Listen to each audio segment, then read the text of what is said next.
Hello everyone, I'm Abhishek Bachchan and you are watching Bollywood Hungama.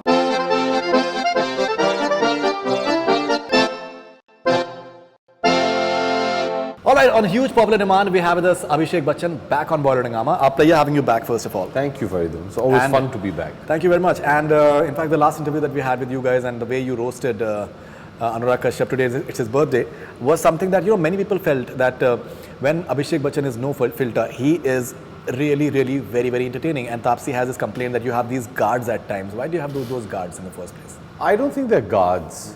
I call it good manners. Okay. Yes, I think it is very refreshing when you can say exactly as your heart pleases. But I think you should also understand who you're saying it to, why you're saying it, right, in which way you're saying it, because you should never end up hurting anybody's sentiments. Right. With Anurag that day, that's the way we interact with each other. And these are things that we've discussed before and we joke about. So that, I would never want to say or do anything that'll upset anybody. Right. So I'm careful of that. Okay. And how do you react to, in fact, you mentioned as well that last you guys worked in Yuva and after that you're working now. Yeah. So when any film comes and then, with the good comes the gossip as well and all those reports start coming in that what happened in Yuva and this. Yeah. So how do you deal with something like that? What's actually happened interestingly, Faridun, in my career and my life. So he has been critical of you in the past. Yes. And quite vocally. Yes. But that was a phase that when he was critical of everyone. And the thing is, it was not an issue with me. I never reacted to it. It was brought to my notice that he had expressed displeasure and disappointment. I was fine with it. I have a slightly different way of approaching these things. And that is that if even one person has got something negative to say, I want to understand why. Also because it's a matter of, it's a bit of a weird concept, but be it a film critic, be it a colleague, be it a director, be it your audience, I've always looked up to them. I've never looked down upon them. When you look down upon them, you get an attitude that, what does that person know? I'm the actor, I know what I'm talking about. Who's going to teach me how to act? I've never had that attitude. I've always looked up to them. Democratic in that? No, I've looked up in the sense that, no, these people, audience first and foremost. I work for these people. They buy a ticket, I owe them their money's worth. So anybody who's had anything to say, my attitude is to listen to them first and give them a hearing and say, okay, if they're saying something, there's a reason they're saying it. How can you change their mind? So that's been my approach. When Anurag was unhappy with my work in Yuva, and then some other stuff also, I didn't read any of that, but I believe in Yuva. Today when I review it, and today when I know Anurag, I realize how he said it. I realize that he was correct. I could have done a much better job. And that was Anurag's way of saying, you need to push yourself. Don't settle. Push yourself. There's so much more in you. It's actually come from a place of concern and love.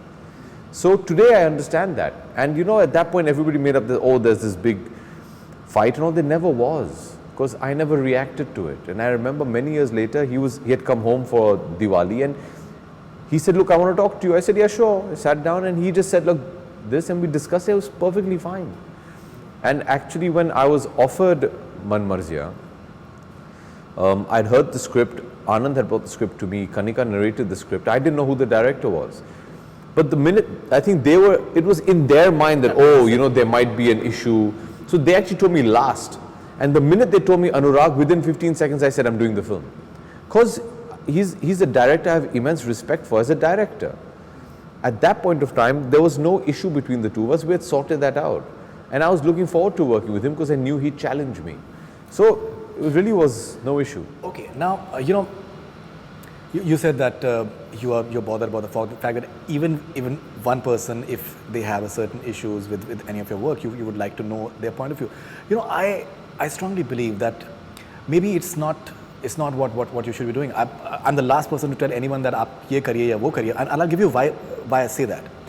Because the fact is you tend to be way too democratic in terms of the way you interact with trolls at times. Because when it comes to social media, I think no one will know better than you. you never know which space it is coming from. You never know whether they're like paid trolls for that matter, whether they're coming from someone from within the industry for that matter, that who has certain access to grind. So the idea is, what I feel is that why do you have to interact with such people? Because you will never be, the moment you start interacting with them, they'll come up with 10 more justification, and they're feeling a sense of importance that Abhishek Bachchan is talking to us. So that's a very interesting observation. First of all, I don't buy much into conspiracy theories because they take up too much time. I answer to these so-called trolls, if that's what you want to call them, when I have some spare time on hand. It's not that I do it every day, it's not that I answer to all of them. It's once in a while. Even then, the intention is not to give a smart answer back. The intention for me is to change their mind. And in all fairness to all of them, okay, the majority of them, barring maybe one or two, I've managed to change their mind. Anybody that I've had an interaction with of a slightly more negative nature on Twitter, the majority of them have either ended up retracting what they said or changing their mind. That's the intention. So the intention isn't to take on a troll, it's to convert them into a fan. That again comes from the fact that if you don't like something about me, I want to know why, and I want to try and change your mind. That's where it comes from. But I don't spend all day just answering them. Once in a while, if I do stumble upon something and I feel I want to respond to it, then I do. If their response to that is just going to be abuse or further just trying to be rude, then you know that what their intention is, so you just stop the conversation. But I'm very happy to take a conversation forward and try and win you over. Okay, so I'll just give you a specific thing that I was talking about. So for example, this entire nepotism debate, it's been going on for a really long time as far as you're concerned. Sure.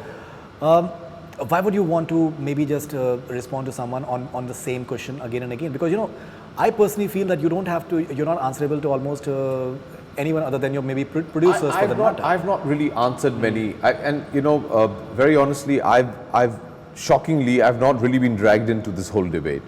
So it depends on each individual's point of view. If you're asking me my point of view on whether being a kid from the industry is beneficial to you, I'll give you the answer right now. Absolutely. And I know every kid from the industry who's experienced that is immensely thankful, respectful, and mindful of that because they know what it takes. But I'll never forget, Faridun, something that Yash Uncle told me at the great Mr. Yash Chopra told me at the premiere of Refugee, which was my first film. Gee. He was one of the first people I met. He was standing there. I went, I touched his feet, I took his blessings. And I mean, I've been born in front of him. I've grown up playing in his lap, literally. And he gave me a hug and he said, "Beta, your father has brought you till this show. From your second show tomorrow, it has to be you. Because if you're not good, nobody's going to come. Exactly. And it doesn't matter whose son you are or whose daughter you are at that point of time." It's a business, Faridun. We have to understand that. Do people that are from within the industry get an easy entrance into it? Yes, they do. That's just the way it is. That's the way it is in every field. You should never disrespect that. Because there is somebody trying very hard to get something that you have got very easily. You must be respectful of that. You must be even more respectful of that other person who's working twice as hard. But at the end of the day, once you get that initial job, after that, it has to be you. And anybody who's part of this film industry, anybody who's ever made a film knows that no other power on earth can influence you getting another job apart from your talent and hard work and your box office result. It's as simple as that. If you keep that in mind, it answers a lot of questions for you. I have nothing but love and respect for anybody, whether they're from the film industry or from outside, who wants to be an actor, because it's one of the most difficult things to do on earth. To stand in front of that camera and perform is very demanding. You have to respect that. There's one more, this perception that, so your last three films, they've been big hits. Yes. Okay, be it Dhoom 3, be it Happy New Year, Yes. where your performance was appreciated really well. Many people consider that it was the best performance. Okay, and then it was Houseful 3. Yes. Why would you take a sabbatical after 3 successful films? And Bol Bachchan had come before that. Very good question. Okay, the second thing is that since you're getting into other businesses, there is a perception that maybe you are taking movies slightly half-heartedly. Yeah. Maybe the Yeah. same drive that you had maybe in producing a Pa, maybe it's not there. Sure. No, very valid observations. I was very aware that people were thinking like this. It's despite considering all of these views that I decided to take the sabbatical any which way. Because it was during these films that I realized that it's becoming too easy. I'm getting complacent. That's not what I want to do. I want to be there to make a difference. I think as an actor, if you're part of successful films, you're getting great money to do those films, and those films are with huge star casts where the pressure of delivering a hit is not on you. It's on a more senior actor. It's a very comfortable space to be in. So hence, your first question, why would you after 3 huge hits? I was very comfortable. I was just coasting along. I didn't come here just to coast along. I came here to make a difference. I came here to make a name for myself. And I came here to be recognized and accepted. Every actor does. When you fall into a comfort zone, it's wonderful. Like getting up in the morning, I was going to work, working with my dearest friends, having a blast of a time, making successful films. What could go wrong? I also knew at the back of my mind, if I'm just going to be coasting along with this attitude, 3 more films for Faridun. And then they say, okay, he's not bringing anything more to the table. Why should I take him in my film? Because he's not the reason I'm selling my film. I've got X star or Y star. He's playing a supporting role. He's not bringing anything else on the table. What are you adding? What are you contributing? I need to have that contribution. And that I was very clear that that contribution of mine is going to evaporate after 3, 4 more films of just coasting along.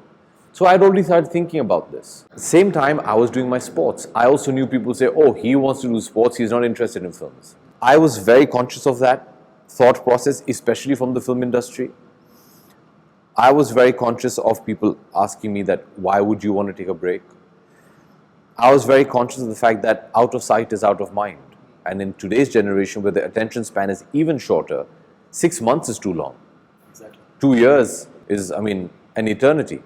I knew all of this, but there was a lot more confidence in the actor that I knew I would become when I come back after 2 years. And I had faith in that actor. I had faith in that Abhishek Bachchan. I knew right now I wasn't the best version of myself that I could be. I knew after this period, I knew I'd come back a stronger actor, a more focused actor, and an actor who is then able to contribute something to the table. That confidence in that person who I aspired to be was a lot more than all these other things. But they were considerations. They were. So, I partly agree, partly disagree, because I think Nandu Bhide, for the matter, the character that you had, it was as massy as it gets. The sort of response that you got in the theatres was something that was something else, like in terms of whistles. You really got a great response to that. So, it entirely, not all the films is something that maybe you're not doing something which is different. I'll answer that. I'm so glad you asked that. Nandu Bhide was a huge moment as well. And till date, kids come up to me and say, Nandu Bhide, Dimag mein kide.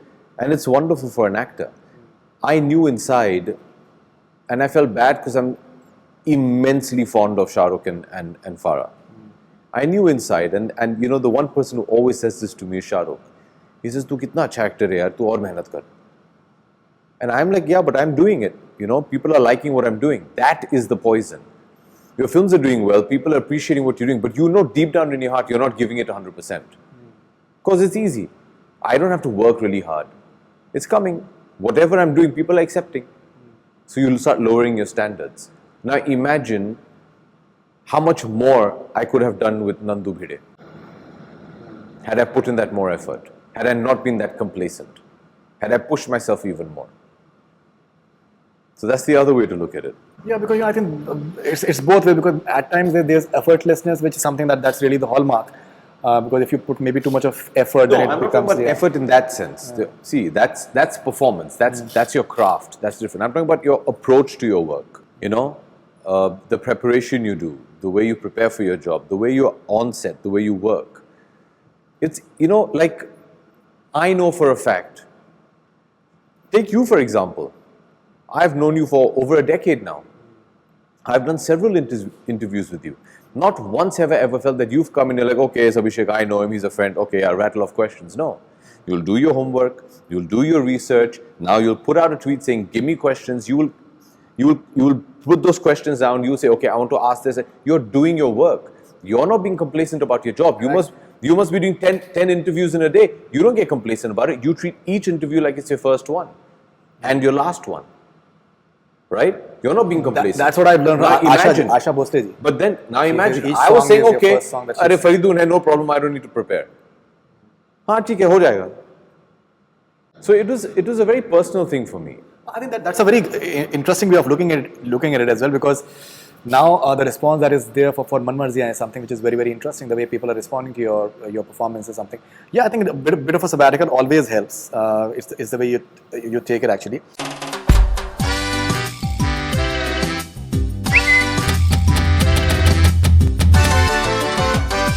So let's take a few fan questions of yours, and because there are lots of them, and they're pretty interesting. This is Anurag Sinha from Patna.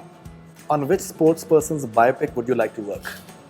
So I'd said this many years ago. I was very interested. I still feel it'll be a fantastic biopic.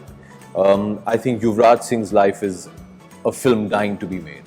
Yuvraj Singh? Yes, he's an absolute hero. His life arc has been amazing.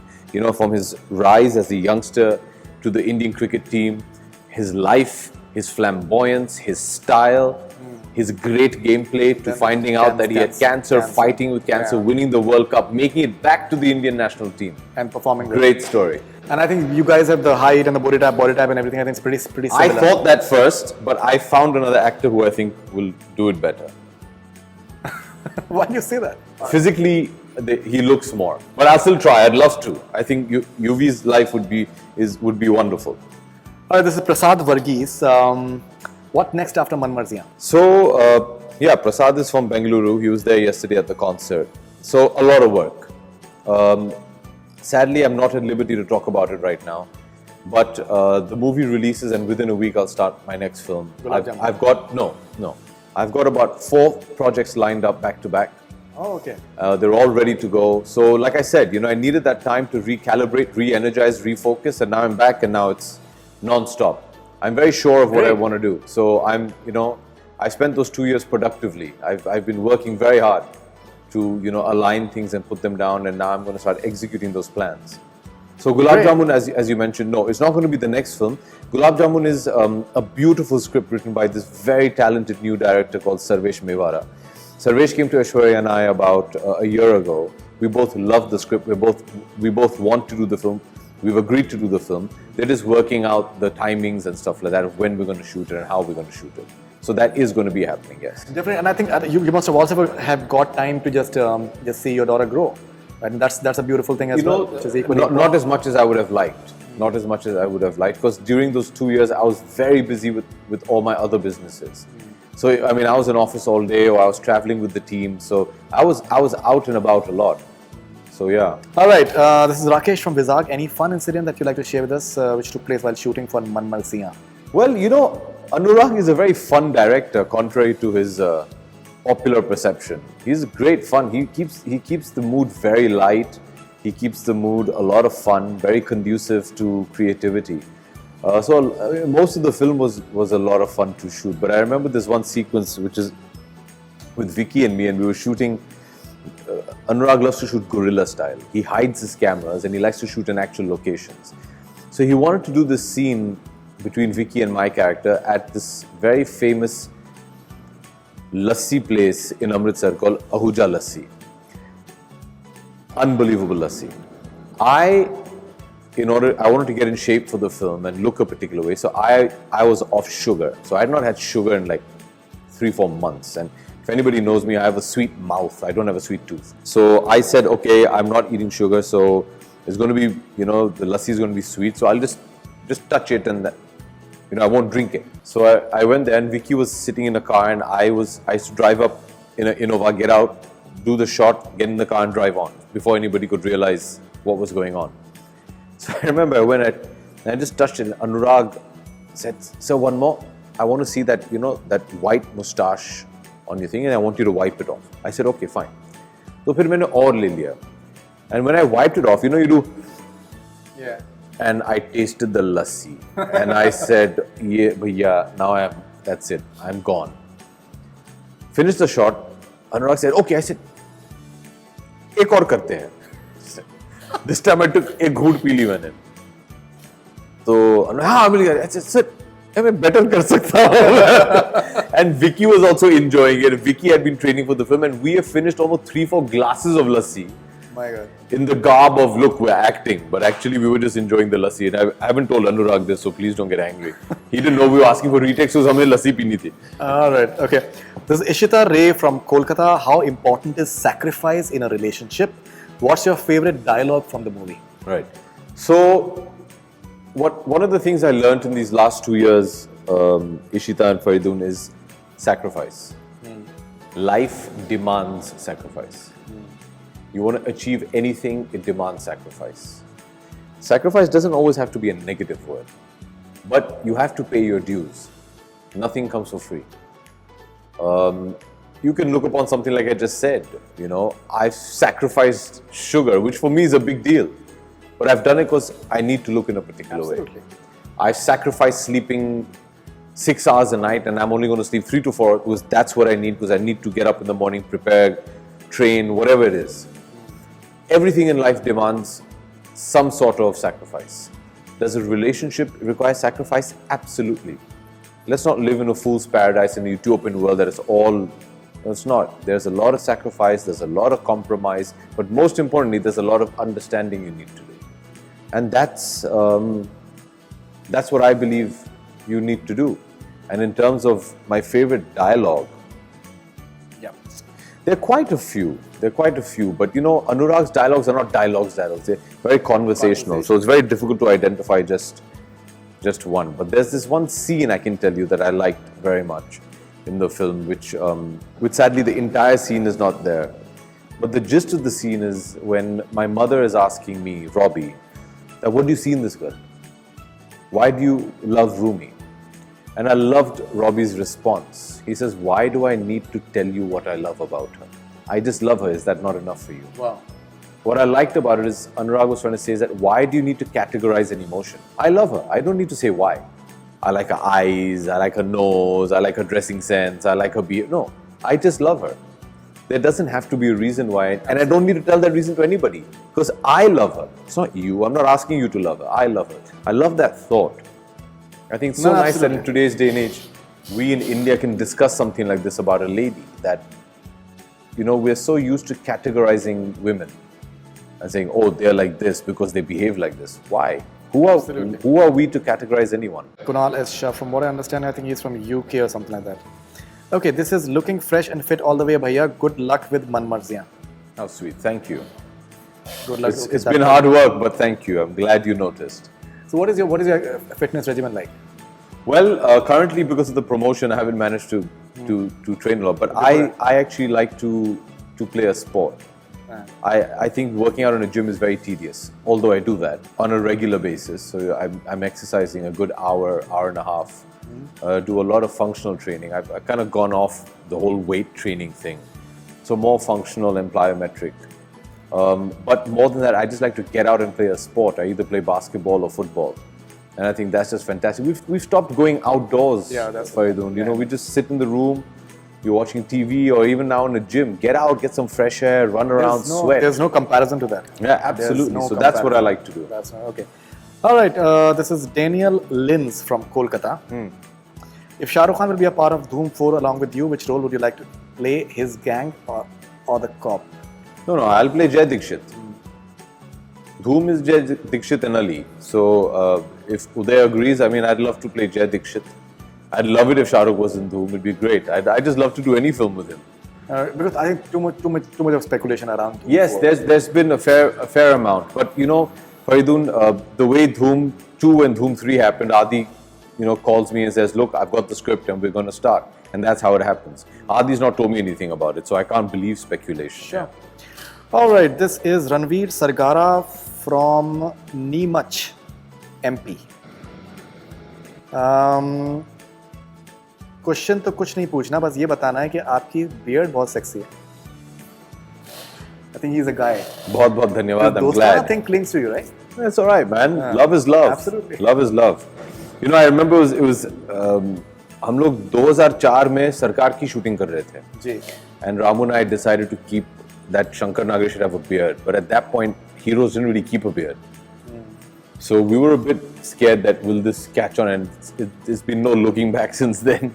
You know, since Sarkar, I've been synonymous with the beard and the stubble. I almost feel awkward to take it off when I have to for a film. Right. Okay, and how do you react to this entire Article 377? I think it's brilliant. I don't think, and I've always said this publicly, nobody should have the right to tell you who to love and how to love. I think it's wonderful, and it's very warmly welcomed. And you know, we should thank the Supreme Court for this wonderful judgment. And you know, one thing that was said about Dostana was, and this is 2008 from what I understand, that obviously you guys were like straight and it was just showcased in the movie the way it was showcased. But still, you know, both you and John, you know, you were not portrayed in that traditional effeminate manner, the way gays are projected. You know, we discussed that. Tarun, John and I discussed that. Barring one sequence where we wanted to be a bit slapstick in humor, which is our love story in Venice, which is about a 5-minute portion, we were very sure that we didn't want to make them caricatures. We were very sure of that. So we tried to stick to that as much as possible. Now do you react to all this Dostana sequel coming in, and it was announced as well earlier, Dostana sequel. Yeah, you know, we were doing it many years ago, in 2010 if I'm not mistaken, you know, we were planning to do it. But it's a difficult script to crack. And if I know Tarun and if I know Karan, they're not going to just make a film because it makes, you know, oh, it's a sequel and Dostana is a huge hit film, so it'll do well. They'll be very conscious of making a good film. I had my reservations at first about Dostana too, because the cat is kind of out of the bag now, so what do you do? But, you know, I have faith in Karan, and if he agrees to let Tarun direct it or something, I don't know what he's thinking. But, you know, Dharma is going to do something that they'll work hard at it. They're not going to take an easy way out. And similar to Adi, you know, if he has a script and if Karan wants me to be in it, he's going to call me and say, look, I'm making Dostana too. And if he doesn't want John and me in it, he's still going to call and say, look, I'm making Dostana too, but it's not with you guys.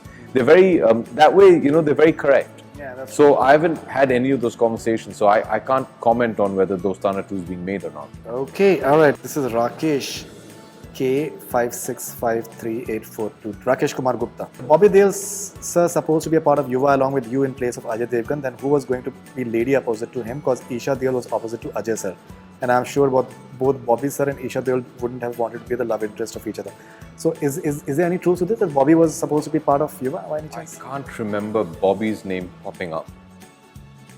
But initially that role was done by a wonderful actor called Simran, who acted in one of our ABCL initial films, Tere Mere Sapne. Then she went to the south and she was very big over there. Okay. So Simran was shooting it, but halfway through the shoot she had gotten married and her dates were not matching. So that is when actually Aisha came in and then they reshot those sections with her. Yeah. Right. This is Prabhab from Puri, Odisha. Any word for Hrithik, Roshan? You two were awesome in Dhoom 2. I would love to see you both on screen once again. Please, if possible, do it. We're both dying to. Duguz is a childhood friend of mine. He's an actor I have immense love and respect for. And he's always been a dear friend first and a co-actor second. So we'd love to work together. We were together a couple of weeks ago at a mutual friend's place. And I love working with him. You know, I think he brings out the best in me. And I really enjoy working with him. So I hope we can do something together. All right. This is Shaila from Ahmedabad. How do you balance your personal and professional life both? It's very difficult. Right now, the concentration has been completely on the professional life. I'm very lucky that I have a very loving and understanding wife who understands and appreciates what I need to do and allows me to do it. So the credit has to go to her. Yeah. Great. This is Nav. That's Nav U012. Bunty or Bubbly returns? Question mark. So there have been reports about Bunty or Bubbly. There were things, like I said, you know, until Adi doesn't tell me, I can't verify anything because I don't know what they're doing. Very honestly, if you remember Bunty or Bubbly, we had left it open-ended because we were very keen to make a sequel at that point of time. Yeah. But I remember we couldn't get a script. So Adi was always keen to make a sequel. At that point in 2005, he couldn't crack a script. But if he does, I hope he does. But if he does, I'm sure he'll call and say, "Look, I'm ready. Let's go." So he hasn't so far. Right, because I think that is another film that should be very interesting in terms of sequel. I think Yes, I think it'd be a lot of fun. worked. It was a fun film. And the interesting part is that at that point of time, when it came and the entire Heartland element, Yes. today it's very fashionable. Yes, The It was one of the Heartland first films element to take is quite the film fashionable industry today. back to to rural India. Yeah. Jay, this is Ali from Hyderabad. Okay. Will he do a web series if he comes across something interesting? What, according to him, is the future of web series and Netflix in India? Yes, I'd love to. If they came up with something interesting that I thought I'd like to do, I'd love to. I do feel it's the future. I do feel that the web format is here to stay, and it gives you an opportunity to possibly do work that you might not get the opportunity to do in cinema. Jay. So I'd love to, yeah. And what is the future? It's here to stay. It's not going to go anywhere. All right, this is Neha Mishra from Delhi. What do you love the most about AB Crew? That they write into Faridun every time I do an interview and ask me sweet questions, Neha. Thank you for coming the other day to meet me in Delhi. I really appreciate it.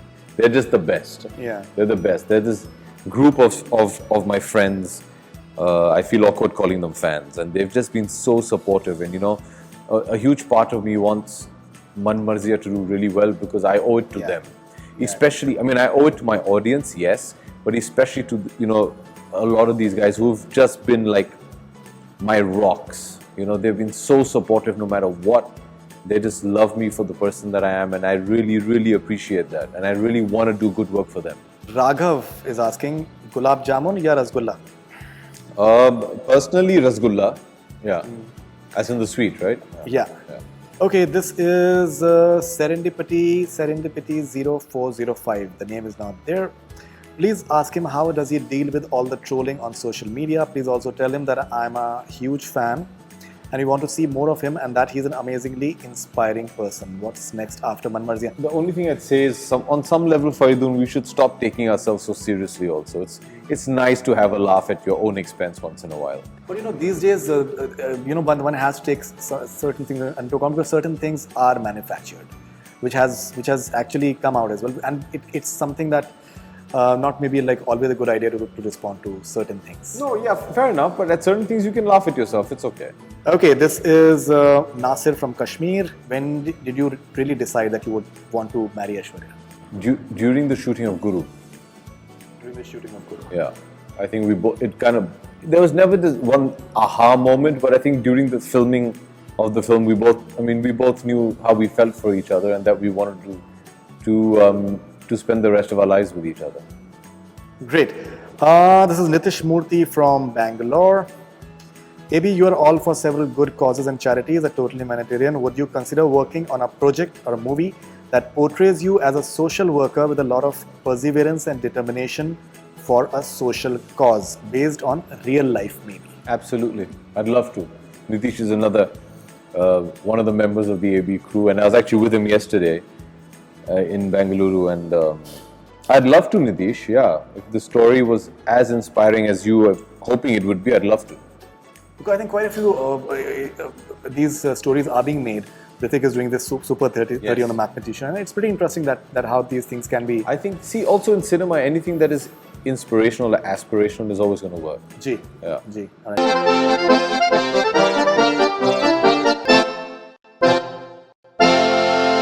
Hello everyone, I'm Abhishek Bachchan and you are watching Bollywood Hungama.